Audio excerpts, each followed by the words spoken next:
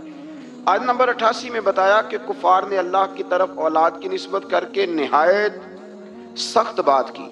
یہ تو اتنا سنگین جرم ہے کہ اس سے آسمان پھٹ پڑے، زمین شک ہو جائے اور پہاڑ ریزہ ریزہ ہو جائیں۔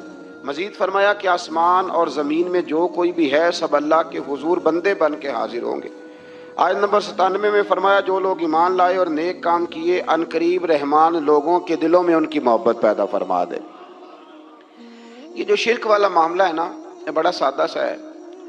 کچھ لوگ آج نئے فلسفی اٹھے ہیں تو وہ کچھ عجیب و غریب سی باتیں دہریوں جیسی کرنے لگے ہیں، اور بعض مضامین ہم دیکھتے ہیں تازے جو چھپتے ہیں ان کے اندر بھی وہ اشارتاً کنایاتاً مذہب کی بنیاد پر تقسیم نہیں ہونی چاہیے، انسان بحیثیت انسان قابل تکریم ہے۔ تو ایک بات سمجھ لیں کہ جو مکان کی رجسٹری آپ کے نام ہے اگر کوئی اور دعویٰ کرے اس کا تو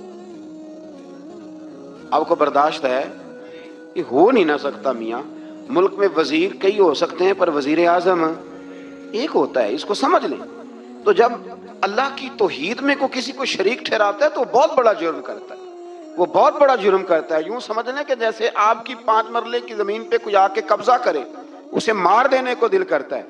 اس لیے یہ ساری زمین رب کریم کی ہے، آسمان و زمین کا خالق اور مالک۔